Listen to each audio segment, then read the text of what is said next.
Hi ವೀಕ್ಷಕರೇ, ಇವತ್ತು CET exam ನಡೀತಾ ಇದೆ ರಾಜ್ಯಾದ್ಯಂತ. 3.5 ಲಕ್ಷ ಜನ ಈಗ ಆಲ್ರೆಡಿ ರಿಜಿಸ್ಟರ್ ಆಗಿದ್ದಾರೆ CET ಬರೆಯೋದಕ್ಕೆ. ಹಾಗೆ ಇವತ್ತು ಕೂಡ ನಾವು ನೋಡ್ತಾ ಇದ್ದೀವಿ CET ಸೆಂಟರ್ನಲ್ಲಿ ನಾವಿದ್ದೀವಿ. ಇನ್ನೇನು CET ಬರೆದು ಫಸ್ಟ್ 2 ಪೇಪರ್ ಮುಗಿಸಿ ಮಕ್ಕಳು ಈಚೆ ಬರ್ತಾರೆ, ಅವ್ರನ್ನೂ ಕೂಡ ಮಾತಾಡ್ಸೋಣ. ಆದರೆ ಸದ್ಯಕ್ಕೆ ಇಲ್ಲೆಲ್ಲರೂ ಕೂಡ ಪೇರೆಂಟ್ಸ್ ಕೂತಿದ್ದಾರೆ. ಅವರ ಹಾರ್ಟ್ ಬೀಟ್ ಯಾವ ರೀತಿಯಾಗಿದೆ, ಅವ್ರ ಪ್ರಿಪ್ರೇಷನ್ಸ್ ಯಾವ ರೀತಿಯಾಗಿದೆ ಬನ್ನಿ ಕೇಳೋಣ. ಹಾಯ್ ಮ್ಯಾಮ್, ನಿಮ್ಮ ಹೆಸರು? ಲಕ್ಷ್ಮಿ. ಓಕೆ, ನಿಮ್ಮ ಮಗನ ಮಗಳ CET ಬರೀತಾ ಇರೋದು? He is Nitin. ಮತ್ತು ಪ್ರಿಪ್ರೇಷನ್ಸ್ ಎಲ್ಲ ಯಾವ ರೀತಿಯಾಗಿತ್ತು? Yeah, they are preparing from the first PU actually. Second PU ಅಲ್ಲಿ ಸ್ವಲ್ಪ ಜಾಸ್ತಿ ಎಫರ್ಟ್ ಹಾಕ್ತಾರೆ ಆ್ಯಕ್ಚುಲಿ. ಆಮೇಲೆ ಅವ್ರಿಗೂ ಇಂಜಿನಿಯರಿಂಗೇ ಬೇಕು ಇಲ್ಲ ಮೆಡಿಕಲೇ ಬೇಕು ಆ ಥರ ಸ್ವಲ್ಪ ಕಾನ್ಸಂಟ್ರೇಟ್ ಮಾಡ್ತಾರೆ. ಇವನೆಲ್ಲ ಇಂಜಿನಿಯರಿಂಗ್ ಬೇಕು ಅಂತ ಇದ್ದಾನೆ. So that they will put their maximum effort actually. Luckily they have to get it. ಸರಿ, ನಿಮಗೆ ಇಂಜಿನಿಯರಿಂಗ್ಗೆ ಮಾಡಿಸ್ಬೇಕಂತ ನಿಮ್ಗೆ ಆಸೆ ಇತ್ತಾ? ಆ ಥರ ಏನೂ ಇಲ್ಲ ಆ್ಯಕ್ಚುಲಿ. So it depends. ಅವ್ರಿಗೆ ಚೆನ್ನಾಗಿ ಮಾಡಿದ್ರೆ ಓಕೆ, ಇಲ್ಲ ಅವರೇ ಬೇರೆ ಏನಾದ್ರು ಮಾಡ್ತೀನಿ ಅಂತ ಹೇಳಿದ್ರು ಐ ಆಮ್ ಫೈನ್. ಓಕೆ, ನಿಮಗೆ ರಾತ್ರಿ ಎಲ್ಲ ಟೆನ್ಷನ್ ಇತ್ತಾ ಅಥವಾ ನೀವು ಹೇಗೆ ಪ್ರಿಪೇರ್ ಆಗ್ತಾಯಿದ್ರಿ? ಆ ಥರ ಏನೂ ಟೆನ್ಷನ್ ಇಲ್ಲ. ಬಟ್ ಅವರು ಓದ್ತಾ ಇದ್ದರೆ ಸಮ್ಟೈಮ್ಸ್ ಹುಡುಗರು ಡೇ ಟೈಮಲ್ಲಿ ಆಟ ಆಡ್ತಾರೆ, ಆ ಥರ ಎಲ್ಲ ಇದ್ಬಿಡ್ತಾರೆ. So we cannot expect actually. ಆಮೇಲೆ ನೈಟ್ ಕೂತ್ಕೊಂಡು ಓದ್ತಾರೆ. ಆವಾಗ ಕಾಫಿ ಕೊಡಮ್ಮ, ಇದು ಕೊಡಮ್ಮ, ಏನಾದರೂ ಸ್ನ್ಯಾಕ್ಸ್ ಕೊಡಮ್ಮ, ತಿಂಡಿ ಕೊಡು ಅಂತ ಹೇಳಿದ್ರೆ ಮಾಡಿಕೊಡ್ತೀವಿ. ಸೊ ಆವಾಗ ಇದು ಇರಿಟೇಷನ್ ಥರ ಫೀಲ್ ಮಾಡಲ್ಲ. Because at least they have to read, they have to get they have to achieve their goal. So ಅದಕ್ಕೋಸ್ಕರ ಏನು ಬೇಕಾದರೂ ಮಾಡಬೇಕು ಅಂತ ಮಾಡ್ತೀವಿ ಅಷ್ಟೇ. ಓಕೆ, ಸೊ ರಾತ್ರಿ ಎಲ್ಲ ನೀವು ಕೂಡ ಇದ್ದಿದ್ರಿ ಅವ್ರ ಜೊತೆ? ಅದು boys mostly I don't know, my son he is expecting like that. So ಅವ್ರ ಜೊತೆನೇ ಕೂತ್ಕೊಂಡಿರಬೇಕು. Actually almost 3 months I am sleeping with him actually. Some they may get fear, I think. Fear in the sense ಸ್ವಲ್ಪ ಅದು tension ಇರ್ತಿರ್ಬೋದು ಏನೋ. So ಯಾವಾಗಲೂ ಅವರವರೇ ಮಲ್ಕೊಂಡಿರೋರು ಸ್ವಲ್ಪ ಅಮ್ಮ ನನ್ನ ಜೊತೆ ಮಲ್ಕು ಅಂತ ಹೇಳ್ತಾನೆ. ಸೊ ಓಕೆ, ಬಯಾಲಜಿ ಬರೆದ್ರೆ ನಿಮ್ಮ ಮಗ will get more moral support actually. ಅವರು ಹೆಂಗೆ ಎಕ್ಸ್ಪೆಕ್ಟ್ ಮಾಡ್ತಾರೋ ಆ ಥರ ಇದ್ದರೆ they will read actually according to their time also. At least they will finish it off. ಅದಕ್ಕೆ ಮತ್ತು ಹಾಗಾದರೆ ಎಕ್ಸ್ಪೆಕ್ಟೇಷನ್ಸ್ ಏನಾದರೂ ಇದೆಯಾ ಇಷ್ಟೇ ರ್ಯಾಂಕ್ ಬರಬೇಕು ಅಂತ? ಆ ಥರ ಏನೂ ಇಲ್ಲ actually. According to his wish let him get anything, any degree, but they have to get some very good education actually. For their good future, they have to read. That's why I'm expecting actually. Okay. Yes ma'am, thank you so much. All the best nimgu, nim magangu. Okay.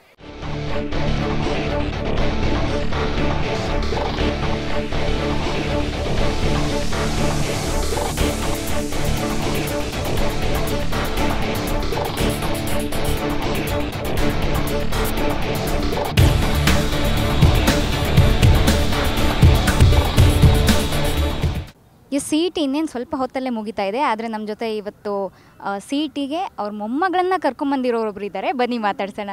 ನಮಸ್ತೆ ಅಮ್ಮ. Hello, ನಮಸ್ಕಾರ madam. ಎಲ್ಲಿಂದ ಬಂದಿರೋದು ನೀವು? ನಾವು ಇಲ್ಲಿ ಉತ್ರಳ್ಳಿಯಿಂದ ಬಂದಿರೋದು. ನಮ್ಮ ಮೊಮ್ಮಗಳು ಹಿಂದೂಪುರಕ್ಕೆ ಕೊಟ್ಟಿದ್ದೀನಿ ನಮ್ಮ ಮಗಳನ್ನ, ಅವ್ರ ಮಗಳನ್ನ ಕರ್ಕೊಂಡು ಬಂದಿದ್ದೀನಿ. ನಿಮ್ಮ ಮೊಮ್ಮಗಳನ್ನ ಕರ್ಕೊಂಬಂದಿದ್ದೀರಾ? ಬಂದಿದ್ದೀವಿ. ಮತ್ತು ನಿಮ್ಮ ಮೊಮ್ಮಗಳು ಯಾವ ರೀತಿ ಓದ್ತಾ ಇದ್ರು ರಾತ್ರಿ ಎಲ್ಲ? ರಾತ್ರಿ ಎಲ್ಲ ಚೆನ್ನಾಗಿ ಓದ್ತಾ ಇರ್ಲಿ ಮೇಡಮ್ ಅವರೇ. ಮತ್ತು ನೀವು ಒಬ್ಬರೇ ಬಂದಿದ್ದೀರಲ್ಲ? ಇಲ್ಲ, ನಮ್ಮ ಮಗ ಬಿಟ್ಬಿಟ್ಟು ಹೋದ್ರು. ಅದು ಬೆಳಗ್ಗೆಯಿಂದ ಕಾಯ್ತಾ ಇದ್ದೀರಾ ನೀವು? ಕಾಯ್ತಾ ಇದ್ದೀವಿ. ಒಬ್ಬರು ತಪ್ಪಿದ್ರೆ ಒಬ್ರು ಕಾಯ್ತಾ ಇದ್ದೀವಿ. ಖುಷಿ ಅಲ್ವಾ, ಅವ್ರಿಗೆ ಸೀಟ್ ಸಿಗುತ್ತೆ ಅಂತ, ಅದರಿಂದ ಬಂದಿದ್ದೀವಿ ಮೇಡಮ್. ಅಷ್ಟು ದೂರದಿಂದ ಮೊಮ್ಮಗಳು ಬಂದಿದ್ದಾರಲ್ಲ, ಏನು ಹೇಳ್ತೀರಾ? ನಮಗೆ ಖುಷಿ ಆಗಬೇಕು, ಅಲ್ಲಿಂದ ಕರ್ಕೊಂಡು ಬಂದಿದ್ದಕ್ಕೋಸ್ಕರ ಅವ್ರಿಗೂ ಸೀಟ್ ಸಿಕ್ಕಿದ್ರೆ ತುಂಬ ಖುಷಿ ಆಗುತ್ತೆ ಅಂತ ಬಂದಿದ್ದೀವಿ. ಓಕೆ, ಮತ್ತು ನಿಮಗೆ ನಿಮ್ಮ ಮೊಮ್ಮಗಳಿಗೆ ಸೀಟ್ ಯಾವ ಸೀಟ್ ಸಿಗಬೇಕಂತ ನಿಮ್ಗೆ ಏನಾದ್ರು ಗೊತ್ತಾ? ಅದೇ ಇಂಜಿನಿಯರ್ ಸೀಟ್ ಸಿಗಬೇಕು ಅಂತ ಅವಳು ತುಂಬ ಖುಷಿಯಾಗವಳೆ. ನೋಡೋಣ ಅಂತ 2-3 ಜಾಗದಲ್ಲಿ ಹಾಕಿದ್ದೀವಿ. ಇದರಲ್ಲಿ ಯಾವುದಾನ ಒಂದು ಸಿಕ್ಕಿದ್ರೆ ನಮಗೂ ಖುಷಿ ಆಗುತ್ತೆ ಮೇಡಮ್. ಓಕೆ, ಮತ್ತು ಈ ಎಕ್ಸಾಮ್ ಬರೆಯೋಕ್ಕೆ ಬಂದಾಗ ನಿಮ್ಗೇನಾದ್ರು ಟೆನ್ಷನ್ ಆಗಿತ್ತಾ ಇಲ್ಲಿ ಕೂತ್ಕೊಂಡು, ಅಥವಾ ನಿಮ್ಮ ಮೊಮ್ಮಗಳಿಗೆ ಏನಾದ್ರು ಟೆನ್ಷನ್? ಏನಿಲ್ಲ, ಅವಳು ಖುಷಿಯಾಗವಳೆ, ಟೆನ್ಷನ್ ಏನಿಲ್ಲ. ಪರವಾಗಿಲ್ಲ, ಹೆಂಗನ ಸಿಕ್ಕದಿದ್ರು ಹೆಂಗಾದರೂ ಪರವಾಗಿಲ್ಲ, ನಮಗೆ ಸಿಕ್ಕಬೇಕು ಅಂತ ನಮಗೆ ಖುಷಿ. ಮತ್ತು ನೀವು ರಾತ್ರಿ ಎಲ್ಲ ಏನಾದರೂ ಅವ್ರಿಗೆ ಟೀ ಮಾಡ್ಕೊಡೋದು, ಊಟ ಮಾಡ್ಕೊಡೋದು ಅದೆಲ್ಲ ಏನಾದ್ರು ಮಾಡ್ತಾಯಿದ್ರಾ? ಏನಿಲ್ಲ ಮೇಡಮ್, ಅವ್ರು ಚೆನ್ನಾಗಿ ಓದ್ತಾರೆ. ಚೆನ್ನಾಗಿ ಓದ್ತಾರೆ ಅಂದ್ಬಿಟ್ಟು ಇದು ಮಾಡೋದೆ ಮೇಡಮ್. ಓಕೆ, ನಿಮ್ಗೆ ಇಲ್ಲಿ ಕಾಯೋಕೆ ಏನು ಕಷ್ಟ ಆಗ್ತಾ ಇಲ್ಲ ಬೆಳಗ್ಗೆ? ಏನು ಕಷ್ಟ ಇಲ್ಲ. ಮಕ್ಕಳನ್ನ ಕಾಯೋಕ್ಕೆ ಕಷ್ಟ ಆಗುತ್ತಾ? ಆದರೆ ಇದು ಮೊಮ್ಮಕ್ಳನ್ನ ಕಾಯೋದಲ್ವಾ, ಮಕ್ಳಿಗೂ ಕಾಯಬೇಕು, ಮೊಮ್ಮಕ್ಳಿಗೂ ಅವಳು ಚೆನ್ನಾಗಿ ಓದವಳೆ ಮೇಡಮ್. ನಮ್ಮ ಹುಡುಗಿನೂ ಚೆನ್ನಾಗಿ ಓದವಳೆ. ಅವಳು ಮಹಾರಾಷ್ಟ್ರದಲ್ಲೂ ಇದರಲ್ಲಿ ಓದಿದ್ದು, ಇಂಜಿನಿಯರ್ ದಾಸರಳ್ಳಿಯಲ್ಲಿ ಓದಿದ್ದು ಅವಳು. ಅವಳು ಚೆನ್ನಾಗಿ ಓದ್ತಾಯಿದ್ಲು. ಅವ್ರ ಮಕ್ಕಳು ಚೆನ್ನಾಗಿ ಓದ್ತಾಯಿದ್ದಾರೆ ಮೇಡಮ್. ನಮ್ಮ ಮೊಮ್ಮಗನೂ ಚೆನ್ನಾಗಿ ಓದ್ತಾನೆ ಊರಲ್ಲಿ. ಅವನಿಗೆ ಅದು ಯಾವುದೋ ಎಕ್ಸಾಮಲ್ಲಿ ಇದು ಇದು 24ನೇ ರ್ಯಾಂಕ್ ಬಂದವನಂತೆ ಅವನು. ಖುಷಿಯಾಗಿದೆ. ಅವನಿಗೂ 1,500 ರೂಪಾಯಿ ಗೌರ್ಮೆಂಟಿಂದ ಸ್ಯಾನ್ಕ್ಷನ್ ಆಗಿದೆ ಅಂತೇಳಿ. ಇಬ್ಬರು ಚೆನ್ನಾಗಿ ಓದ್ತಾರೆ ಮೇಡಮ್. ಸೊ ನಿಮ್ಮ ಮೊಮ್ಮಕ್ಕಳು ಇಬ್ಬರು ಚೆನ್ನಾಗಿ ಓದಬೇಕಂತ ನಿಮ್ಗೆ ಆಸೆ ಮೇಡಮ್, ಆಸೆ. ಅವ್ರು ಚೆನ್ನಾಗಿದ್ದರೆ ನಾವು ಚೆನ್ನಾಗಿರ್ತೀವಿ. ಅಲ್ಲ, ಮಕ್ಕಳು ಚೆನ್ನಾಗಿರಬೇಕು ಅಂತ ನಮ್ಗೆ ಆಸೆ ಮೇಡಮ್. ಓಕೆ ಅಮ್ಮ, ಥ್ಯಾಂಕ್ ಯು. ನಿಮಗೂ ಆಲ್ ದಿ ಬೆಸ್ಟ್ ಮತ್ತು ನಿಮ್ಮ ಮೊಮ್ಮಗಳಿಗೂ ಆಲ್ ದಿ ಬೆಸ್ಟ್. ಎಸ್, ನೋಡಿದ್ರಿ ಇಲ್ಲಿ ಇವತ್ತು ಸಾಕಷ್ಟು ಪೇರೆಂಟ್ಸ್ ಜೊತೆಗೆ ಗ್ರ್ಯಾಂಡ್ ಪೇರೆಂಟ್ಸ್ ಕೂಡ ಅವ್ರ ಮೊಮ್ಮಕ್ಕಳು ಬರೆಯೋದನ್ನು ನೋಡೋದಕ್ಕೋಸ್ಕರ ಕಾಯ್ತಾ ಇದ್ದಾರೆ. ಇದಿಷ್ಟು ಫ್ರೀಡಮ್ ಟಿವಿಯ ಲೈವ್ ಕವರೇಜ್. ಇನ್ನಷ್ಟು ಮಾಹಿತಿಯನ್ನು ಕೊಡ್ತಾ ಹೋಗ್ತೀವಿ. ಕ್ಯಾಮ್ರಾ ಪರ್ಸನ್ ರಾಜೇಶ್ ಜೊತೆ ಮಧುಕಾಂತಿ, ಫ್ರೀಡಮ್ ಟಿವಿ. ಇದು ಜನಸಾಮಾನ್ಯರ ಶಕ್ತಿ.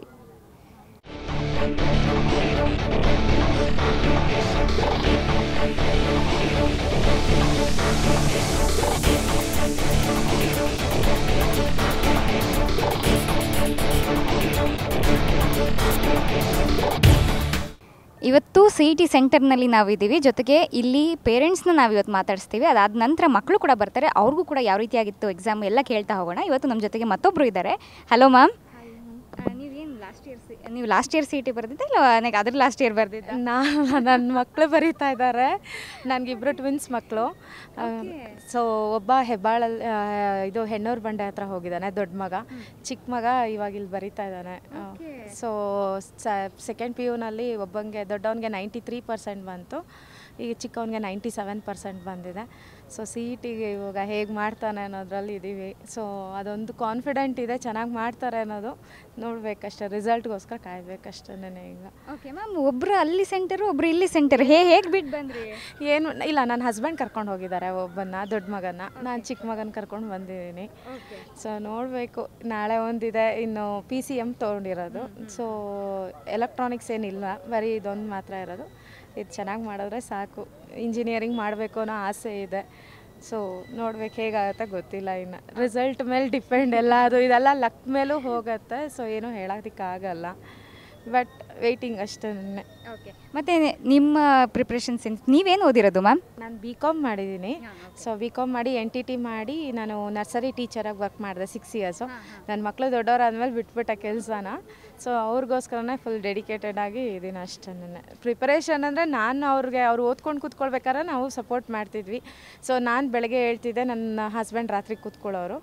ಸೊ ಇವಾಗ ಅದೇ ರಿಸಲ್ಟ್ ಹೇಗೆ ಬರುತ್ತೆ ಅನ್ನೋದು ಕಾಯ್ತಿದ್ದೀವಿ ಅಷ್ಟೇ. ಬೆಳಗ್ಗೆಯಿಂದ ರಾತ್ರಿವರೆಗೂ ಓದಿಸಿದ್ದೀರಾ ಮಕ್ಕಳನ್ನ? ಹಾಗಾದರೆ ನಾವೇನು ಓದಿಸ್ಬೇಕು ಅಂತಲೂ ಏನಿಲ್ಲ. ಬಟ್ ಏನಂದರೆ ಇವಾಗ ರಾತ್ರಿ ಅಕಸ್ಮಾತ್ ಏನಾದ್ರು ಬೇಕು ಅಂದರೆ ಒಂದು ಸ್ವಲ್ಪ ಯಾರಾದರೂ ಒಬ್ಬರು ದೊಡ್ಡವ್ರು ಎದ್ದಿದ್ರೆ ವಾಸಿ. ಅದಕ್ಕೋಸ್ಕರ ಅಂತ ನಾವು ಬೆಳಗ್ಗೆ ಅವರು ನಿದ್ದೆ ಬರ್ತಿದೆ ಅಂದರೆ ಒಂದು ಕಾಫಿ ಮಾಡಿಕೊಡೋದಾಗಲಿ, ಅಥವಾ ಏನಾದ್ರು ಒಂದು ಸ್ವಲ್ಪ ಸುಸ್ತಾಗ್ತಿದೆ ಅಂದರೆ ಎದ್ದವ್ರಿಗೆ ಫ್ರೆಶ್ ಅಪ್ ಆಗೋ ಹಾಗೆ ಒಂದು ಸ್ವಲ್ಪ ಓಡಾಡು ಮಾಡು ಅಂತ ಅವ್ರ ಜೊತೆಯಲ್ಲಿ ಕೂತ್ಕೊಂಡು ಇದು ಮಾಡ್ತಿದ್ವಿ ಅಷ್ಟೇ, ಸಪೋರ್ಟ್ ಅಂದರೆ. ಬಟ್ ಏನೇ ಆದರೂ ಅವರು ಓದಬೇಕೇ ಹೊತ್ತು ನಾವೇನು ಮಾಡೋಕ್ಕಾಗಲ್ಲ ಇದರಿಂದ. ಬಟ್ ಚೆನ್ನಾಗಿ ಓದ್ತಾ ಇದ್ದಾರೆ. So I am happy with that ಅಷ್ಟೇ. ಮ್ಯಾಮ್, ನೀವೇನು ಪ್ರೆಷರ್ ಹಾಕಿಲ್ಲ ಮಕ್ಕಳ ಮೇಲೆ? ಇಲ್ಲ, ನಾನು ಯಾವತ್ತೂ ಪ್ರೆಷರ್ ಹಾಕೇ ಇಲ್ಲ. ನಾನು ಆ್ಯಕ್ಚುಲಿ ಹೇಳಬೇಕು ಅಂದರೆ ನಾನು ಅವ್ರಿಗೆ ಯಾವತ್ತೂ ಓದಿಸೇ ಇಲ್ಲ. ಅವರೇ ಇಂಡಿಪೆಂಡೆಂಟಾಗೆ ಓದ್ಕೊಂಡು ಬಂದಿದ್ದಾರೆ ಅಷ್ಟೇ. ಯಾವತ್ತೂ ಪ್ರೆಷರ್ ಅನ್ನೋದು ಇಲ್ಲವೇ ಇಲ್ಲ. ಸ್ಕೂಲಲ್ಲೂ ಅಷ್ಟೇ, ಈಗಲೂ ಅಷ್ಟೇ, ಅವ್ರ ಪಾಡಿಗೆ ಅವ್ರು ಓದ್ತಾರೆ. ಸೊ ನಾನು ಅದೇ ಹೇಳೋದಲ್ಲ, ನಂಗೆ ತುಂಬ ಖುಷಿಯಾಗಿದ್ದಾರೆ ನನ್ನ ಮಕ್ಕಳು ಓದ್ತಾ ಇದ್ದಾರೆ ಅನ್ನೋದು. ಮ್ಯಾಮ್, ನೀವು ಇಬ್ಬರು ಟ್ವಿನ್ಸ್ ಮಕ್ಕಳ ತಾಯಿ, ಏನೋ ಇಬ್ಬಿಬ್ರು ಓದಿಸ್ಬೇಕು, ಹೆಂಗೆ ಕಷ್ಟ ಆಯಿತಾ, ಏನಾಯಿತು ನಿಮಗೆ? ಹೇಳ್ತಾ ಇದ್ದೀನಲ್ಲ, ನಾನು ಯಾವತ್ತೂ ಕೂತೇ ಇಲ್ಲ.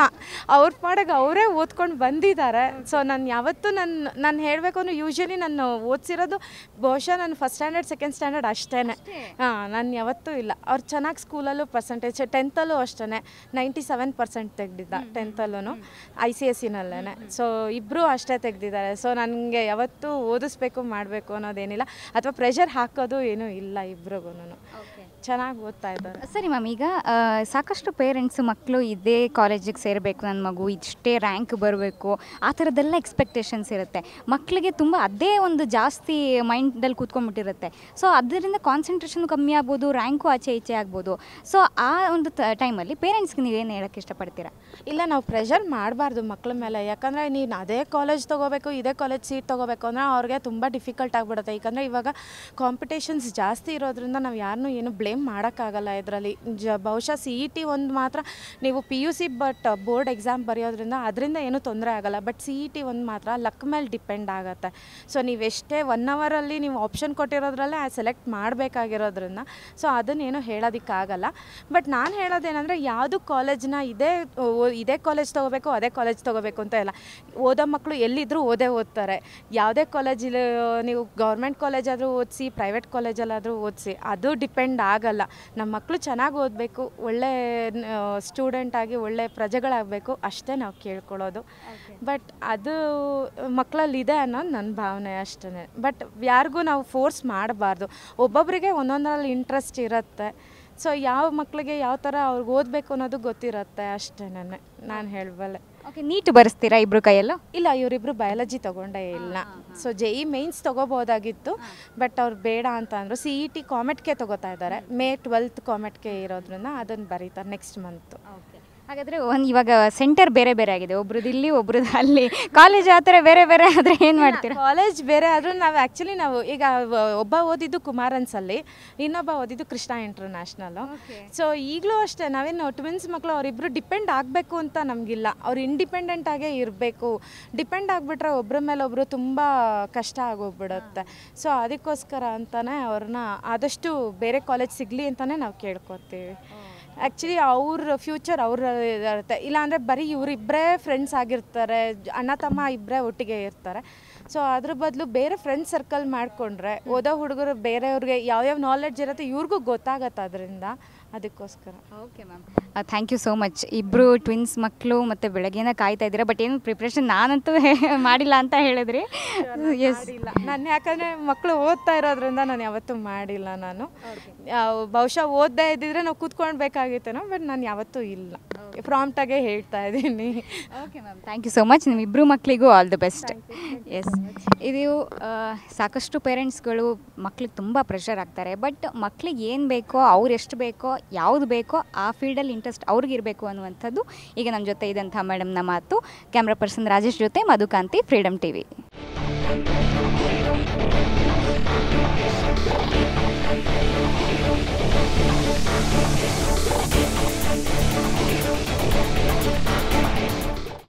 ಇವತ್ತು CET ಸೆಂಟರ್ನಲ್ಲಿ ನಾವಿದ್ದೀವಿ. ಇವತ್ತು ಸಾಕಷ್ಟು ಪೇರೆಂಟ್ಸ್ ಜೊತೆ ಗ್ರ್ಯಾಂಡ್ ಪೇರೆಂಟ್ಸ್ ಕೂಡ ತಮ್ಮ ಮೊಮ್ಮಕ್ಕಳು CET ಬರೆಯೋದನ್ನು ನೋಡೋದಕ್ಕೆ, ಜೊತೆಗೆ ಆ ಪ್ರೆಷರ್ ಮಕ್ಕಳ ಮೇಲೆ ಇರಬಾರ್ದು ಅನ್ನೋ ಕಾರಣಕ್ಕೆ ಬಂದಿದ್ದಾರೆ. ಹಾಗೆ ಒಬ್ಬರು ಗ್ರ್ಯಾಂಡ್ ಪೇರೆಂಟ್ ಹಾಗೆ ಪೇರೆಂಟ್ ಇಬ್ಬರು ಕೂಡ ನಮ್ಮ ಜೊತೆ ಇದ್ದಾರೆ. ಬನ್ನಿ ಮಾತಾಡ್ಸೋಣ. ನಮಸ್ತೆ ಸರ್. ನಮಸ್ತೆ. ತಮ್ಮ ಹೆಸರು? ರಾಮಲಿಂಗಪ್ಪ. ಓಕೆ, ಎಲ್ಲಿಂದ ಬಂದಿರೋದು ನೀವು? ನಾಗರಬಾವಿ. ಓಕೆ, ಯಾರು CET ಬರಿತಾ ಇದ್ದಾರೆ ಸರ್? ಮೊಮ್ಮಗ. ಓಕೆ, ಮತ್ತು ಮೊಮ್ಮಗ CET ಬರಿತಾ ಇರೋದಕ್ಕೆ ನೀವೇ ಬಂದು ಕೂತಿದ್ದೀರಲ್ಲ ಸರ್, ಏನಿದು? ಆಂಧ್ರದಲ್ಲಿರೋದು, ಕರ್ನೂಲಲ್ಲಿ. ಅದರ ದೃಷ್ಟಿಯಿಂದ ನಾವು ಬಂದ್ವಿ. ಓಕೆ, ಮತ್ತು ಮೊಮ್ಮಗೆಲ್ಲ ಪ್ರಿಪ್ರೇಷನ್ ಎಲ್ಲ ಚೆನ್ನಾಗಿ ಮಾಡಿದ್ರಾ? ಚೆನ್ನಾಗಿ ಮಾಡಿದ್ರು. ವಿಜಯವಾಡದಲ್ಲಿ ಓದಿರೋದು ನಾವು. ಚೆನ್ನಾಗಿ ಮಾಡೋದು. ಅಲ್ಲಿಂದ ಇಲ್ಲಿ ಹೆಂಗೆ ಬಂದರು ಸರ್? ಅದೇ ಗಡಿನಾಡು ಕನ್ನಡ ಇದರಲ್ಲಿ ಇಲ್ಲಿ ಬರ್ಸೋಣ ಅಂತ ನಾವು ಇಲ್ಲೇ ಇದ್ದೀವಲ್ಲ. ನಮ್ಮದು ಮೈಸೂರು ಡಿಸ್ಟಿಕ್ಕು, ಶ್ರೀಪಟ್ಟಣ. ಮೊಮ್ಮಗನಿಗೆ ಇಲ್ಲಿ ಬರ್ಸೋಣ ಅಂತ. ಓಕೆ, ಮೊಮ್ಮಗ ಇಲ್ಲಿ ಚೆನ್ನಾಗಿ ಓದ್ಕೊಂಡ್ರೆ ಇದ್ರ ನಿಮ್ಮ ಮನೇಲಿದ್ರಾ? ಓಕೆ, ಹೆಂಗೆ ಓದ್ಕೊತಾ ಇದ್ರು? ಚೆನ್ನಾಗಿ ಓದ್ಕೋತಾ ಇದ್ರು. ಓಕೆ ಸರ್, ನಿಮಗೆ ಮೊಮ್ಮಗ ಏನು ಆಗಬೇಕು ಅಂತ ಏನಾದ್ರು ಆಸೆ ಇದೆಯಾ?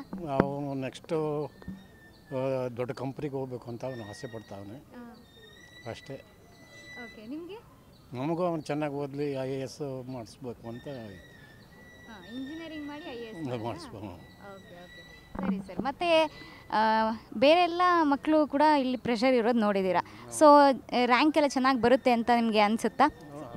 ಅವು ಚೆನ್ನಾಗಿ ಬರೆದ್ರೆ ರ್ಯಾಂಕ್ ಬಂದೇ ಬರುತ್ತೆ. PUCಲಿ ಚೆನ್ನಾಗಿ ಬಂದವನೆ, 90% ಬಂದವನೆ, ಬರ್ಬೋದು ಅಂತ ನಮ್ಮ ಆಸೆ. ಓಕೆ, ಈಗ ನಿಮ್ಮ ಮಗಳ ಜೊತೆ ಬಂದಿದ್ದೀರಾ ನೀವು. ಓಕೆ, ಹಾಯ್ ಮ್ಯಾಮ್, ನಮಸ್ತೆ. ನಿಮ್ಮ ಮಗ CET ಬರಿತಾ ಇರೋದಲ್ವಾ? ಸೊ ನಿಮ್ಮ ಡ್ಯಾಡಿ ಜೊತೆ ಬಂದಿದ್ದೀರಾ. ಸೊ ಹೇಗೆ ಫೀಲ್ ಆಗ್ತಾ ಇದೆ ಈಗ? ತುಂಬ ಖುಷಿ ಆಗ್ತಾ ಇದೆ. ನೀವೇನಾದರೂ CET ಬರೆದಿದ್ರಾ? ಇಲ್ಲ ಬರ್ದಿಲ್ಲ. ಅವಳು ಬಿ ಎಡ್ ಮಾಡಿದ್ಲು ಅಷ್ಟೇ. ಹಾಂ ಹಾಂ ಹಾಂ. ಸರ್ ನಿಮ್ಮ ಮಗಳನ್ನು ಓದಿಸಿದ್ದೀರಾ, ನಿಮ್ಮ ಇವಾಗ ಮೊಮ್ಮಗನೂ ಓದಿಸ್ತಾ ಇದ್ದೀರಾ, ಏನು ಡಿಫ್ರೆನ್ಸು ಸರ್? ಡಿಫ್ರೆನ್ಸ್ ಅಂದರೆ ಇವರು ಹೇಳಿದ ಮಾತು ಕೇಳೋರು, ಇವರು ಇವಾಗಲವರು ಅವರು ಎಷ್ಟು ಹೇಳಿದ್ರು ಒಂಥರ ಐಲಿ ಪೈಲಿ ಅಂತ. ಚೆನ್ನಾಗಿ ಓದ್ತಾರೆ, ಆದ್ರೂ ಅವ್ರದ್ದೇ ಒಂಥರ ಮೆಥಡ್ಡು. ನಾವು ಅವಾಗ ಹೇಳಿದ ಮಾತು ಕೇಳೋರು ಮಕ್ಕಳುಗಳು, ಈಗಿನ ಮಕ್ಕಳುಗಳು ಸ್ಟಂಟೇ ಬೇರೆ. ಯಾಕೆ ಸರ್, ಯಾಕೆ ಹಿಂಗೆ? ವಾತಾವರಣ ಹಂಗೈತೆ. ಅಂದರೆ ವಾತಾವರಣ ಅಂದರೆ ಜನ್ರೇಷನ್ ಆ ಟೈಪ್ ಐತೆ. ಬಟ್ ಏನು ಟಿವಿ, ಮೊಬೈಲು, ಲ್ಯಾಪ್ಟಾಪ್ ಎಲ್ಲ ನೋಡಿ ಇನ್ನು ಪೇರೆಂಟ್ಸ್ ಮಾತೆಲ್ಲ ಕೇಳ್ತಾರೆ. ಟಿವಿ ಸೆಲ್ಲೇ ಬೇಕು ಅವ್ರಿಗೆ. ಓಕೆ, ನೀವು ನಿಮ್ಮ ಪೇರೆಂಟ್ ಮಾತು ಕೇಳ್ತಾ ಇದ್ರಿ, ಹಂಗಾದ್ರೆ ನಿಮ್ಮ ಮಗು ಯಾಕೆ ಪೇರೆಂಟ್ ಮಾತು ಕೇಳ? ಅವಾಗ ಟಿ ವಿ ಮೊಬೈಲ್ ಇರಲಿಲ್ಲಲ್ಲ, ಇವಾಗ ಮೊಬೈಲು. ಇವಾಗ 24 ಅವರ್ಸು ಓದಪ್ಪ ಅಂದರೆ ಬರೀ ಮೊಬೈಲ್ ನೋಡೋದು. ಈಗ ನಾವು ನೋಡ್ತೀವಲ್ಲ ಬಸ್ ಸ್ಟ್ಯಾಂಡಲ್ಲಾಗಲಿ ಎಲ್ಲಲ್ಲಿ ಬರೀ ಮೊಬೈಲ್ ಇಟ್ಕೊಂಡು ಮಕ್ಕಳು ಕೊಟ್ಬಿಟ್ಟು ಅವರು ಬೇರೆ ಕಡೆ ಕೆಲಸ ಮಾಡ್ತಾ ಇರ್ತಾರೆ. ಇವಾಗ ಮಕ್ಕಳು ಮೊಬೈಲ್ ನೋಡ್ತಾರೆ, ಪೇರೆಂಟ್ಸ್ ಮೊಬೈಲ್ ನೋಡ್ತಾರೆ. ಅಪ್ಪನಿಗೊಂದು ಮೊಬೈಲು, ತಾಯಿಗೊಂದು ಮೊಬೈಲು, ಮಗನಿಗೊಂದು ಮೊಬೈಲ್, ಆ ಟೈಪ್ ಆಗೈತೆ. ಸರಿ ಸರ್, ಮತ್ತು ಓದೋದು ಯಾವಾಗ ಸರ್? ಓದೋದು ಅದೇ ಜನರಲ್ ನಾಲೆಡ್ಜ್ ಅಷ್ಟೇ. ಹಾಂ, ಓಕೆ ಮ್ಯಾಮ್. ಈಗ ಮೊಬೈಲಲ್ಲೇ ಓದೋದು ಕೂಡ ಇರುತ್ತೆ. ಸೊ ನಿಮ್ಮ ಮಗ ಎಲ್ಲ ಚೆನ್ನಾಗಿ ಓದ್ಕೊತಾ ಇದ್ದಾರೆ, ಪ್ರಿಪ್ರೇಷನ್ಸ್ ಹೆಂಗಿತ್ತು ಮ್ಯಾಮ್? ಚೆನ್ನಾಗಿ ಮಾಡ್ಕೊಂಡಿದ್ದಾನೆ, ನೋಡಬೇಕು ಅವ್ನು ಮಾಡೋದ್ರ ಮೇಲೆ ರಿಸಲ್ಟ್. ಓಕೆ, ಸೊ ನಿಮ್ಮ ಡ್ಯಾಡಿ ಜೊತೆ ಬಂದಿರುವಂಥದ್ದು ನೀವು, ನಿಮ್ಮ ಮಗ ಬರಿತಾ ಇರೋದು. ಸೊ ಏನು ಡ್ಯಾಡಿ ಸ್ಟ್ರಿಕ್ಟಾ ಹೆಂಗೆ, ಅಥವಾ ಮಗ ಇದ್ದ ಸರಿಯಾಗಿ ಓದಿಲ್ಲ ಅಂದರೆ ಬೈತಾ ಇದ್ರೆ ಏನು? ಸ್ಟ್ರಿಕ್ಟ್ ಅಂತ ಏನಲ್ಲ, ಓದ್ಕ ಅಂದರೆ ಕೇಳಲ್ಲ ಮಾತು. ಇವಾಗ ಅವ್ರಿಗೆ ಇಷ್ಟ ಬಂದಾಗಲೇ ಓದ್ಕೊಳೋದು ಅವರು. ನಾನು ಓದ್ಕೊಂತೀನಿ, ನನಗೆ ಗೊತ್ತು, ನಾನು ಓದ್ತೀನಿ, ನೀವೇನು ಹೇಳ್ಬೇಡ್ರಿ, ಇದೇ ಹಿಂಗೆ ಹೇಳ್ತಿರ್ತಾರೆ ಅಷ್ಟೇ ಹುಡುಗರು. ಒಬ್ಬರೇ ಮಗನ? ಮಗಳು. ಓಕೆ, ಇಬ್ಬರು ಹಾಗೇನಾ? ಇಬ್ಬರು ಹಂಗೇನಿಲ್ಲ, ಮಗ ಹಂಗೆ, ಮಗಳು ಓಕೆ ಹೇಳಿದ್ದೆಲ್ಲ ಕೇಳ್ತಾಳೆ. Okay okay. ಅವರು ಏನು ಓದ್ತಾ ಇರೋದು? ಅವಳು ನೀಟಿಗೆ ಪ್ರಿಪೇರ್ ಆಗ್ತಾ ಇದ್ದಾಳೆ. ಓಕೆ, ಹಾಗಾದರೆ ನೀಟ್ ಇವ್ರಿಗೆ ಬರ್ಸಲ್ವಾ ನೀವು ನಿಮ್ಮ ಮಗನಿಗೆ? ಮಗಂದು MPC. Okay okay. ಸರಿ ಮ್ಯಾಮ್, ಹಾಗಾದರೆ ಇವಾಗ ಅವರು ಏನು ಓದ್ತಾ ಇರೋದು ಮಗಳು? ಮಗಳದು ಇಂಟರ್ ಆಗಿದೆ, PUC ಆಗಿದೆ, ಇವಾಗ ನೀಟಿಗೆ ಪ್ರಿಪ್ರೇಷನ್. ಈಗ ನೆಕ್ಸ್ಟ್ ಇವಾಗ ಮೇನಲ್ಲಿ ಎಕ್ಸಾಮ್ ಇದೆ ಅವಳಿಗೆ, May 5th. ಹೇಗೆ ಇಬ್ಬರು ಒಟ್ಟಿಗೆ ಎಕ್ಸಾಮ್ ಬರೀತಾ ಇದ್ದಾರೆ, ಮಗಳು? ಲಾಸ್ಟ್ ಇಯರು PUC ಆಗಿತ್ತು, ನೀಟಲ್ಲಿ ಸೀಟ್ ಸಿಕ್ಕಿಲ್ಲ, ಲಾಂಗ್ ಟರ್ಮ್ ಹೋಗಿದ್ದಾಳೆ, ಈ ಸರಿ ಬರೀತಾ ಇದ್ದಾಳೆ. ಓಕೆ ಮ್ಯಾಮ್, ತುಂಬ ಜನ 1 ವರ್ಷ ಗ್ಯಾಪ್ ತಗೊಂಡು ಇದೇ ಥರ PUCಗೆ ಪ್ರಿಪೇರ್, ನೆಕ್ಸ್ಟ್ ಸೀಟ್ ಸಿಕ್ಕಿಲ್ಲ ಅಂದರೆ 1 ವರ್ಷ ಓದ್ಕೊಂಡು ಬರಿತಾ ಇದ್ದಾರೆ, ತುಂಬ ಜನ ಬರಿತಾ ಇದ್ದಾರೆ. ಇದು ಅಂದರೆ ತುಂಬ ಗ್ಯಾಪ್ ಆದರೆ ನಾಲೆಡ್ಜ್ ಕಡಿಮೆ ಆಗಿಬಿಡುತ್ತೆ, ರ್ಯಾಂಕ್ ಕಡಿಮೆ ಆಗಿಬಿಡುತ್ತೆ ಅಂತ ಅನ್ನುವಂಥದ್ದು ಮಾತಿದೆ. ನಿಮ್ಮ ಪ್ರಿಪ್ರೇಷನ್ಸ್ ಯಾವ ರೀತಿ ಆಗಿತ್ತು ಈ 1 ವರ್ಷದಲ್ಲಿ ನಿಮ್ಮ ಮಗಳದ್ದು ಏನಂದರೆ, ಲಾಸ್ಟ್ ಟೈಮ್ ಒಂದು 20 ಮಾರ್ಕ್ಸಲ್ಲಿ ಹೋಯ್ತು ನೀಟು. ಬೇಡ ಹೋಗಬೇಡ, ಬೇರೆದಕ್ಕೆ ಹೋಗು ಅಂದರೆ ಇಲ್ಲ, ಒಂದು ಚಾನ್ಸ್ ಕೊಡಿ, ಇದೊಂದು ಚಾನ್ಸ್ ಕೊಡ್ರಿ, ನೆಕ್ಸ್ಟ್ ಟೈಮ್ ನೀವು ಹೇಳ್ದಂಗೆ ಕೇಳ್ತೀನಿ, ಈ ಸರಿ ಬಂದೇ ಬರುತ್ತೆ ಖಂಡಿತ, ನಾನು ಚೆನ್ನಾಗಿ ಕಷ್ಟಪಟ್ಟು ಓದ್ತೀನಿ, ಈ ಸರಿ ತೊಗೊಳ್ತೀನಿ ಅಂತ ಹೇಳಿ ಹೋಗಿದ್ದಾಳೆ. ನೋಡಬೇಕು, ಚೆನ್ನಾಗೇ ಬರ್ತಾಯಿದೆ ಮಾರ್ಕ್ಸ್ ಏನೋ. ಇವಾಗ ಮೇನಲ್ಲಿ ಬರೆದ್ಮೇಲೆ ನೋಡ್ಬೇಕು, ಬರುತ್ತೆ ಅಂತ ಹೋಪ್ ಇಟ್ಕೊಂಡಿದ್ದೀವಿ ನಾವು. ಸರ್, ಇದು 1 ವರ್ಷ ಗ್ಯಾಪ್ ಆಯ್ತಲ್ಲ ಸರ್, ನಿಮ್ಗೆ ಏನು ಅನಿಸ್ತು? ಇಲ್ಲ, ನಾವು ಹೇಳ್ದು ಇಲ್ಲ, ನಾನು ಓದ್ತೀನಿ ಅಂದರೆ ಈಗ 690 ತಗೋತಾಳೆ ಆ ಎಕ್ಸಾಮ್ಗಳಲ್ಲಿ. ಅದರಿಂದ ಅವಳು ಈ ಸರಿ ಮೆಡಿಕಲ್ಗೆ ಹೋಗ್ತಾಳೆ ಅಂತ ಭರವಸೆ ಐತಿ. ಓಕೆ, ಹಂಗಾರೆ ಮೊಮ್ಮಗಳು ಡಾಕ್ಟರ್ ಆಗಬೇಕಂತ ಆಸೆ ಇದೆ? ನಮ್ಮ ಆಸೆ ಅದೇ. Okay okay, thank you sir, thank you so much. ಇಬ್ಬರು ತುಂಬ ಚೆನ್ನಾಗಿ ಮಾತಾಡಿದ್ರಿ. ನಿಮ್ಮ ಇಬ್ಬರು ಮೊಮ್ಮಕ್ಕಳಿಗೂ, ನಿಮ್ಮ ಇಬ್ಬರು ಮಕ್ಕಳಿಗೂ ಆಲ್ ದಿ ಬೆಸ್ಟ್. ಇಬ್ಬರಿಗೂ ಒಂದು ಡಾಕ್ಟರು, ಒಬ್ಬರು ಇಂಜಿನಿಯರ್, ಇಬ್ಬರು ಆಗಲಿ. ಓಕೆ, ಎಸ್, ಇದಿಷ್ಟು ತಂದೆ ಮಗಳು ಇಬ್ಬರು ಕೂಡ ಅವರ ಮಗ ಹಾಗೆ ಮೊಮ್ಮಗ CT ಬರೆಯೋದಕ್ಕೆ ನೋಡೋದಕ್ಕೆ ಬಂದಿದ್ದಾರೆ. ನಮ್ಮ ಜೊತೆ ಮಾತಾಡಿದರು ಕ್ಯಾಮ್ರಾ ಪರ್ಸನ್ ರಾಜೇಶ್ ಜೊತೆ ಮಧುಕಾಂತಿ, freedom TV.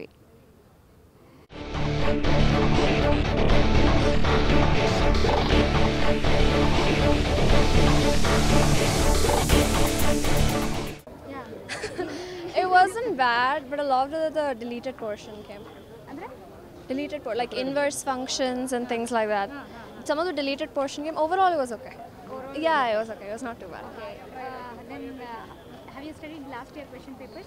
I did the 18 years PYQ and then I solved a few papers. Okay, how was the difference between last year's and I think last year's was easy. last year's was easy? I think so. Okay. My paper was C3, so there's 16 types of papers.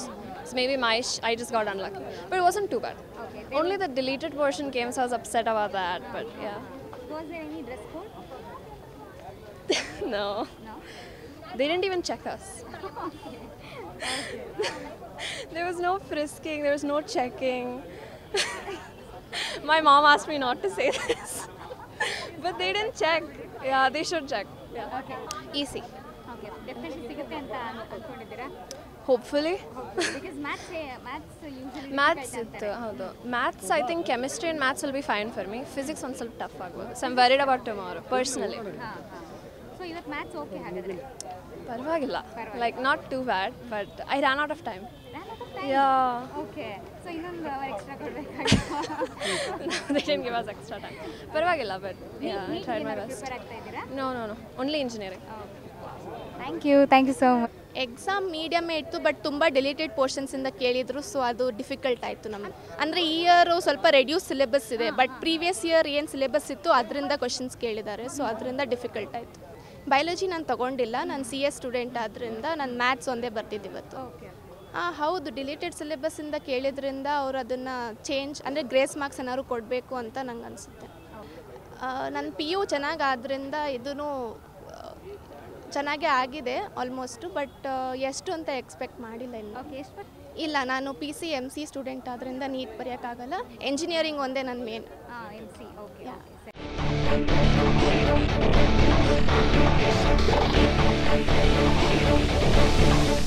ಈಗಷ್ಟೇ CET biology ಹಾಗೆ maths paper ಎರಡೂ ಕೂಡ ಮುಗಿದಿದೆ. ಎರಡೂ ಮುಗಿಸ್ಕೊಂಡು ಮಕ್ಕಳು ಈಚೆ ಬಂದಿದ್ದಾರೆ, ಜೊತೆಗೆ ಅವ್ರ ಪೇರೆಂಟ್ಸ್ ಕೂಡ ಇದ್ದಾರೆ. ಯಾವ ರೀತಿಯಾಗಿತ್ತು ಪೇಪರ್, ಏನು ಟಫ್ ಇತ್ತಾ ಅಥವಾ ಏನಾದರೂ ಡಿಲೀಟೆಡ್ ಪೋರ್ಷನ್ಸಿಂದ ಬಂತ ಅವ್ರನ್ನ ಕೇಳೋಣ, ಬನ್ನಿ ಮಾತಾಡ್ಸೋಣ. ಹಾಯ್, ನಿಮ್ಮ ಹೆಸರು? ಜಯಶ್ರೀ ಅಂತ. ಓಕೆ, ಎಕ್ಸಾಮ್ ಹೇಗಿತ್ತು? ಆ್ಯಕ್ಚುಲಿ ಜಾಸ್ತಿ ಕ್ವಶನ್ ರಿಲೇಟೆಡ್ ಪೋರ್ಷನ್ಸಿಂದ ಬಂದಿತ್ತು, ಸೊ ಅದಕ್ಕೆ ಕ್ವೈಟ್ ಚಾಲೆಂಜಿಂಗ್ ಅನಿಸ್ತು ಮ್ಯಾಥ್ಸ್ ಎಕ್ಸಾಮ್ ಬಯೋ ಕಂಪೇರ್ ಮಾಡಿದರೆ. ಓಕೆ, ಇದರಿಂದ ಏನಾದರೂ ರ್ಯಾಂಕ್ ಮತ್ತು ಮಾರ್ಕ್ಸ್ ವೇರಿಯೇಷನ್ ಆಗೋ ಚಾನ್ಸ್ ಇದೆಯಾ? ಸೊ ನನ್ನ ಪ್ರಕಾರ ಅವ್ರು ಗ್ರೇಸ್ ಮಾರ್ಕ್ಸ್ ಕೊಡಬೇಕು ಅನಿಸುತ್ತೆ. ತುಂಬ ಕ್ವಶನ್ಸ್ ರಿಲೇಟೆಡ್ ಪೋರ್ಷನ್ಸಿಂದ ಬಂದಿತ್ತು. ಏನು ಡಿಸೈಡ್ ಮಾಡ್ತಾರೋ ಗೊತ್ತಿಲ್ಲ. ಓಕೆ, ನಿಮಗೆ ಫಸ್ಟ್ ಪೇಪರ್ ನೋಡಿದ ತಕ್ಷಣ ಏನಾದರೂ ಭಯ ಆಯಿತಾ? ಈ ಥರ ಎಲ್ಲ ಇಲ್ಲ, ಆದರೆ ಮುಂದೆ ಕ್ವಶನ್ಸ್ ನೋಡ್ತಾ ಸ್ವಲ್ಪ ಭಯ ಆಯಿತು, ಯಾಕಂದರೆ ತುಂಬ ಕ್ವಶನ್ಸ್ ಬಂದಿತ್ತು. ಸೊ ಅದ್ರ ಬಗ್ಗೆ ಆ ಕ್ವಶನ್ಸ್ ಬಗ್ಗೆ ಅಷ್ಟು ಐಡಿಯಾ ಇರಲಿಲ್ಲ, ಆ ಟಾಪಿಕ್ ಹೇಳ್ಕೊಟ್ಟಿರಲಿಲ್ಲ. ಸೊ ಅದಕ್ಕೆ ಫಸ್ಟ್ ಏನು ನಿಮಗೆ ಟೆನ್ಷನ್, ಆಂಗ್ಸೈಟಿ ಏನೂ ಆಗಿಲ್ಲ? ಆಯಿತು, ಆ ಕ್ವಶನ್ಸ್ ನೋಡಿದ ಮೇಲೆ ಸ್ವಲ್ಪ ಆಯಿತು. ಓಕೆ, ಪ್ರಿಪೇರ್ ಹೇಗಾಗಿದ್ರಿ ನೀವು ನೈಟ್ ಎಲ್ಲ? ಪ್ರಿಪ್ರೇಷನ್ ಚೆನ್ನಾಗಿತ್ತು, ಪರವಾಗಿಲ್ಲ, ಆದರೆ ಕ್ವಶನ್ಸ್ ನೋಡಿದ ಮೇಲೆ ಸ್ವಲ್ಪ ಭಯ ಆಯಿತು ಅಷ್ಟೇ. ಓಕೆ, ಸೊ ನೆಕ್ಸ್ಟ್ ನಾಳೆಗೆ ಓದ್ಕೋಬೇಕು. ಪ್ರಿಪ್ರೇಷನ್ಸ್ ಯಾವ ರೀತಿಯಾಗಿರುತ್ತೆ? ಪ್ರಿಪ್ರೇಷನ್ಸ್ ಆಗಿದೆ, ಸ್ವಲ್ಪ ರಿವೈಸ್ ಮಾಡಬೇಕು ಮತ್ತು ಕ್ವಶನ್ಸ್ ಸಾಲ್ವ್ ಮಾಡಬೇಕು ಸ್ವಲ್ಪ. Okay, thank you. ನಿಮ್ಮ ಜೊತೆ ನಿಮ್ಮ ಯಾವಾಗಲೂ ಬರ್ತಿರ್ತೀವಿ ನಾವು ಜೊತೆಗೆ, ನಾಳೆನೂ ಬರ್ತೀವಿ. ಓಕೆ ಸರ್, ನಿಮ್ಗೇನಾದ್ರು ಟೆನ್ಷನ್ ಆಯಿತು ಸರ್? ಇಲ್ಲಪ್ಪ, ನಾವು ಹಂಗೇನಿಲ್ಲ, ನಾನು ಹೇಳಿ ಕಳಿಸಿದ್ದೆ, ನೀನು ಚೆನ್ನಾಗಿ ಮಾಡಮ್ಮ, ಚೆನ್ನಾಗೆಲ್ಲ ಬರೀ, ಯಾವುದು ಭಯ ಪಡಬೇಡ, ಕ್ಲೀನಾಗಿ ಮಾತಾಡು ಅಂತೆಲ್ಲ ಎಲ್ಲ ಹೇಳಿದೆ. ಈಗಲೂ ಅಷ್ಟೇ, ಬೇಡ ಹೋಗೋಣ ಅಂದ್ಲು, ಇಲ್ಲ ಮಾತಾಡು, ಕ್ಲೀನಾಗಿ ಮಾತಾಡು, ಒಂದು ಕಡೆ ಹೋದ್ರೆ ಧೈರ್ಯ ಬರುತ್ತೆ, ಮಾತಾಡಬೇಕು ಅಂತ ಹೇಳಿದೆ. ಸರ್, ಎಕ್ಸಾಮ್ ಬರೆಯುವಾಗಲೂ ಅಷ್ಟೇ ಮಕ್ಕಳಿಗೆ ಹೌದು, ಧೈರ್ಯ ಇರಬೇಕು. ನಾನು ಹೇಳಿದೆ, ಧೈರ್ಯ ತಗೋ, ಸ್ವಲ್ಪ ನಿಲ್ಲಿಸಿ ನಿಧಾನಕ್ಕೆ ಥಿಂಕ್ ಮಾಡಿಕೊಂಡು ಬರೀ, ಧೈರ್ಯದಿಂದ ಬರೀ, ಸ್ವಲ್ಪ ಲೇಟ್ ಆದರೂ ಬರೀ ಚೆನ್ನಾಗಿ ಅಂತ ಎಲ್ಲ ಹೇಳಿ ಕಳಿಸಿದ್ದೆ. ಓಕೆ ಸರ್, ನೀವು ನಿಮ್ಮ ಚಿಕ್ಕ ವಯಸ್ಸಲ್ಲಿ ಎಕ್ಸಾಮ್ ಬರೆದಾಗ ಏನಾದ್ರು ಭಯ ಪಟ್ಟಿದ್ರೆ? ಇಲ್ಲ ಮೇಡಮ್, ನಾನು ಡ್ರಾಮಾ, ಪ್ರತಿಯೊಂದು ಪೌರಾಣಿಕ, ಸಾಮಾಜಿಕ ಎಲ್ಲ ಇದು ಮಾಡ್ತೀನಿ. ನನಗೆ ಫೀಲು ಭಯ ಅನ್ನೋದು ಇಲ್ಲವೇ ಇಲ್ಲ. ಎಕ್ಸಾಮು ಭಯ ಪಟ್ಟಿಲ್ಲ? ಇಲ್ಲ ಮೇಡಮ್, ಅವೆಲ್ಲ ಆರಾಮಾಗಿ ಬರ್ತೀನಿ. ಕೇಳಿದ್ರು ಹಿಂಗೆ ಮಾತಾಡ್ತೀನಿ. ಏನಿಲ್ಲ, ಬಂದದ್ದನ್ನ ಎಷ್ಟು ಓದಿರ್ತೀವಿ ಅಷ್ಟು ಬರೀತಾರೆ. ನೀಟಾಗಿ ಧೈರ್ಯದಲ್ಲಿ ಬರೀತಿದ್ವು, ಧೈರ್ಯದಲ್ಲಿ ಫೇಸ್ ಮಾಡ್ತಿದ್ದೆ. ಉತ್ತರ ಗೊತ್ತಿಲ್ಲ ಅಂದರೆ? ಇಲ್ಲ, ಗೊತ್ತಿರಿ ಏನೋ ಒಂದು ಬರೀಬೇಕು, ಸುಮ್ಮನೆ ಬಿಡ್ತಿರಲ್ಲ, ಬರೀತಿದ್ದೋ. ಅವೆಲ್ಲ ಈಗ ಹೇಳೋಕ್ಕಾಗುತ್ತೆ, ಎಲ್ಲ ರಿಟೈರ್ಡ್ 70 ವರ್ಷ ಆಗಿದೆ, ಸರ್ವಿಸೇ ಮುಗಿಸಿದ್ವಿ. ಏನೋ ನಮ್ಮ ಫ್ರೆಂಡ್ ಮಗಳು ಚೆನ್ನಾಗಿ ಓದಬೇಕು ಅಂತ ಅವಳಿಗೆ ಹುಮ್ಮಸ್ ಕೊಡ್ತಾ ಇದ್ದೀವಿ, ಒಳ್ಳೆ ಕಡೆ ಸೇರಿಸ್ತೀವಿ ಅವಳು, ಆಯ್ತಾ? ಅದಕ್ಕೋಸ್ಕರ ನಾವು ಭಾಳ ಟ್ರೈ ಮಾಡ್ತಿದ್ದೀವಿ. ಸರ್, ಅವರು ಯಾವ ಬ್ರಾಂಚ್ ತೊಗೊಬೇಕಂತ ನಿಮಗೆ ಆಸೆ ಇದೆ? ಇಲ್ಲ, ಅವ್ರ ಫಾದರು ಡಾಕ್ಟ್ರ್ ಕೊಡಿಸ್ಬೇಕಂತ ಇದ್ದಾರೆ. ಹಾಗಾಗಿ ಅವ್ರ ತಂದೆಗೆ ಭಾಳ ಇಷ್ಟ, ಅದಕ್ಕೆ ನಾವೆಲ್ಲ ಕೋಪ್ರೇಟ್ ಮಾಡಿ ಕೊಡಿಸ್ತೀವಿ. Thank you sir, thank you so much, thank you.